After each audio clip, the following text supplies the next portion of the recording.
We are one people, one will, one resolve, one cause. Our enemies shall talk themselves to death, and we will wail and their own confusion. We shall prevail. On January 24th, Apple Computer will introduce Macintosh. And you'll see why 1984 won't be like 1984.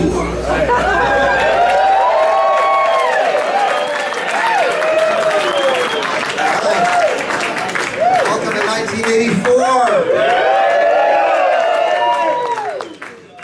In 1984, the first Apple Macintosh went on sale. You guys remember that commercial? All right. I got one right away. 3-inch little floppy drive, and swap them to get your applications. Yeah. And then immediately after they put out one with twice the memory. So I dumped the 128 and got the 512. All right. 1984, in the George Orwell novel of the same name, Big Brother is a fictional character and symbol.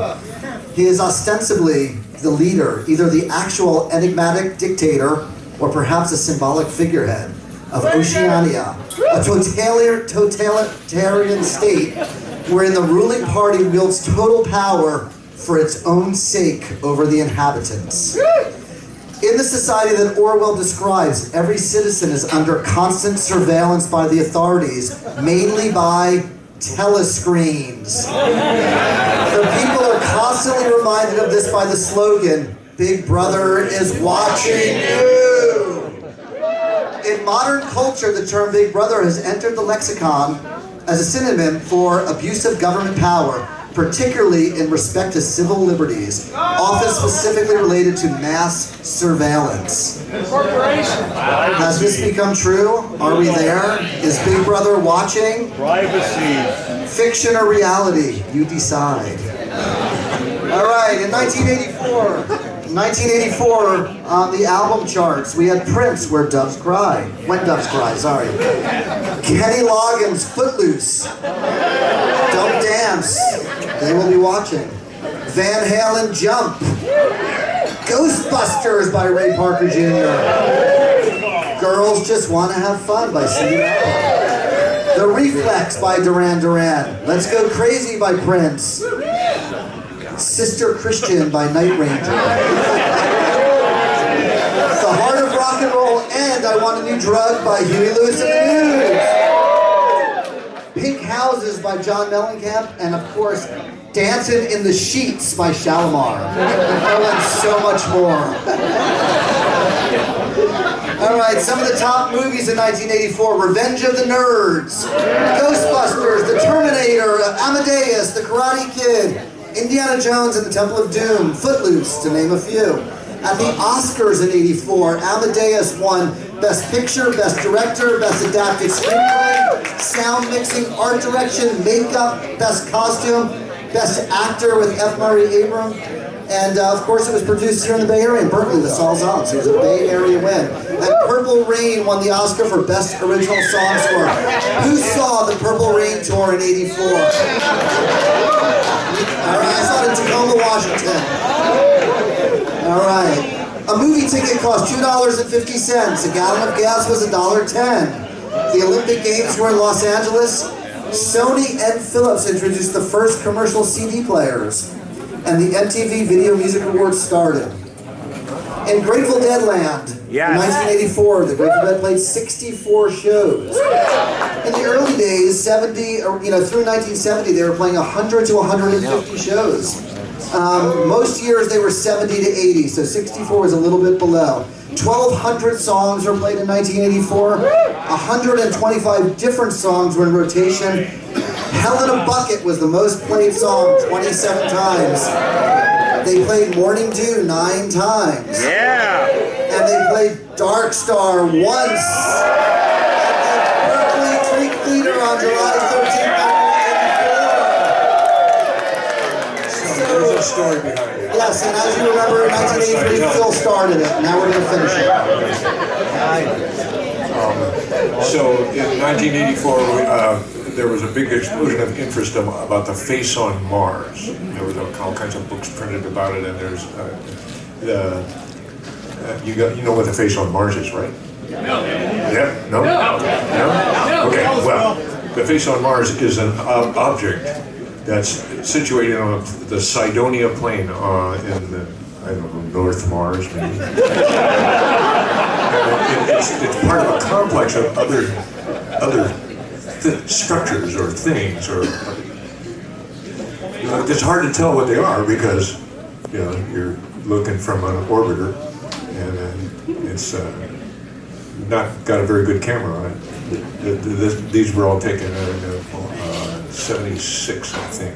These photographs. Anyway, so some of us got in contact with the people who were investigating this sort of thing, because it was, I mean, what if it was made? I mean, it's this object that in a certain light looks like a face, 2 eyes, a nose, a mouth, and even hair.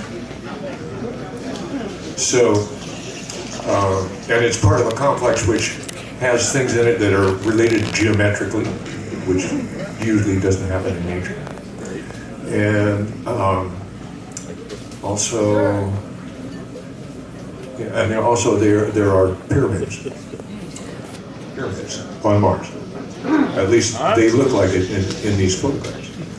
So we were in contact with some of the people. I think it was SRI, Sanford Research Institute, that was investigating some of these images, and we had this one guy, Richard Holden, who was writing books about all of it. The Monuments of Mars is one of them, and he came up and brought a bunch of slides of the photographs, and so to Berkeley, and so I told Jerry, listen, man, we got to do Dark Star. We got to do Dark Star with these photographs as the encore. Yes. As the encore. So. And so he grumbled and grumbled. but he eventually he said, oh, okay.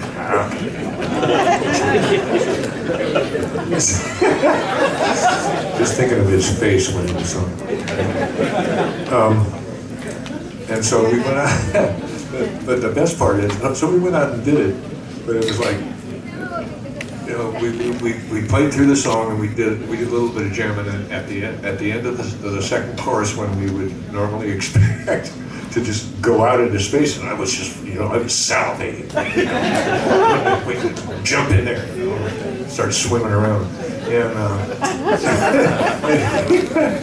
he goes, transcendent nightfall of diamond. Puts his guitar down and walks away. All right, man, I did Dark Star. You gotta love the guy. Yes, So, in '84, things with Garcia were still a little bit dicey with the usage. His chin was living on his chest. His weight was blowing up.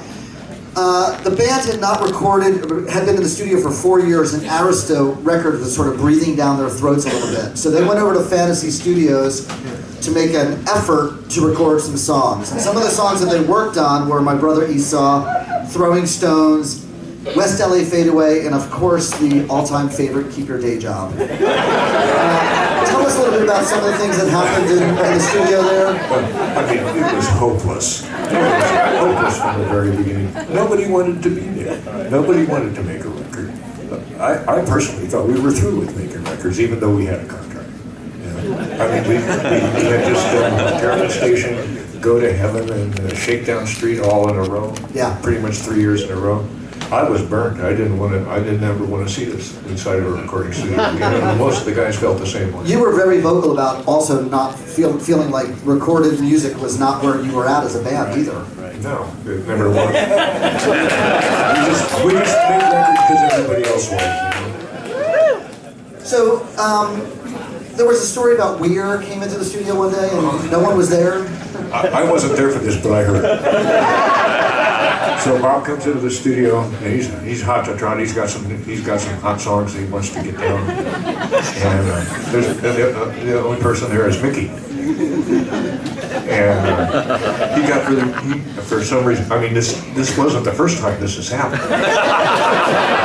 But for some reason, that really flipped his switch at that point. So he got very angry, and he grabbed this bottle of wine that was sitting there, and he threw it at the wall. But as luck would have it, it was one of those acoustic walls that's kind of, and it was spinning like this, and it went whoop, and stuck in the wall. And it stayed there until we were done. I don't know. Or until we had retreated ignominiously. So, Keep Your Day Job, the song, the fans really thought it was a call from you guys for everybody to stop following the Grateful Dead. Who are all these thousands of people, and why are they following the show? But really, Hunter had other thoughts. Oh yeah, I mean, it's pretty straightforward. It means what it says. Keep your day job until you get your other shit together. You don't want to just throw yourself out there when you're not ready necessarily. And, you might starve to death that one. Until that other big opportunity. Hunter was doing you guys a favor. So, and apparently the fans were very vocal about not liking that song, and I think it was pretty quickly, within a year or two, they stopped playing it, and I don't think they ever played it again. We'll have to check Deadbase for that one. So, 84, some of the Grateful Dead management people were starting to sort of phase out. Spiral outward. Spiral. Rock Scully, Richard Lauren, Alan Trist all sort of were put out to pasture, and Danny Rifkin came back. Danny was one of the original managers in the 60s with Rock Scully, and Danny brought some new things. Talk about the idea of ticketing, Rex Foundation, and taper section, I believe, were three things that they brought in.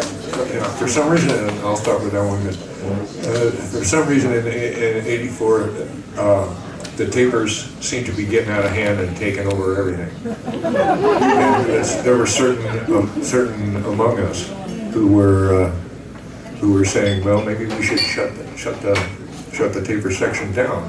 But Danny, as happened very often during the second period, had a better idea. He said, let's put them all in their own little area. We'll call it the taper section. We'll give them a place in the sweet spot. I just got a good spot, and then they can tape away to their heart's content, and we won't bug everybody in the whole place. There was also a space behind Healy's mix board that they typically couldn't sell tickets to, so this was a way to sell those extra 50 or 100 tickets. Yeah. Well, that's got a sweet spot to it. So the Grateful Dead were one of the first people to sort of set up their own foundation to give money away. Tell us a little bit about the Rex Foundation. Yeah. Well, when Danny came back, by that time we were inundated with requests to do benefits and all that you can imagine. So. And we were just sitting around one day and talking about, geez, what can we do? I mean, we can't do them all. And if we turn it, if we turn somebody down, and it was just a real conundrum. So Danny suggested that why don't we start our own foundation? Or maybe it was Jerry. Actually, I think it was Jerry. Okay. But Danny took it and ran with it, and so. A couple of weeks later, we had our first Rex Foundation board meeting. And of course, the Rex Foundation still exists, and they give away money in like $5,000 and $10,000 increments. And so I think the number I heard was in the first few years, you gave away $6 million. I don't think it was that much. I don't think we had that much to spare. Okay. We were spending. No. Maybe that was over the whole period. The thing about the Rex Foundation is that we didn't get big grants, and we went out looking for places to put the money. We didn't accept submissions. So it was basically what people on the board or in the family came up with. And they came up with a lot of stuff. And you know, some of these struggling little outfits, you know, $10,000 was like manna from heaven to me. So, and that way we were able to give more away to different places. So that was very satisfying. The Grateful Dead doing good. As always. Lastly, just briefly, taking on Ticketmaster, Ticketron. Ticketron. You know, Grateful Dead ticket office, and yeah, well, that was clearly an idea whose time had come. And again, Danny kind of ramrodded that through, got it started, and it's still working well. Apparently that clause was still grandfathered in even up to through Fairly Well, which is why Frankie was able to do the whole ticket sales for Fairly Well, is that the Ticketron, which was eventually bought by Ticketmaster and Live Nation and everything else, honored that original thing. And of course Pearl Jam and String Cheese and all these other bands sort of followed in their footsteps of wanting to do that, and you know, not just getting a few thousand tickets for their fan clubs, but actually making sure their real fans are inside shows. So again, the Grateful Dead being a groundbreaking organization. All right, so 1984, here we go. The other thing about 1984 was I got married. Oh, right. September 1984, Phil and Jill. Everybody, let's toast Phil and Jill. Happy anniversary. Thank you very much. Terrapin is born, and remember, Big Brother is watching. But he doesn't see too good. And he can't see inside Terrapin either.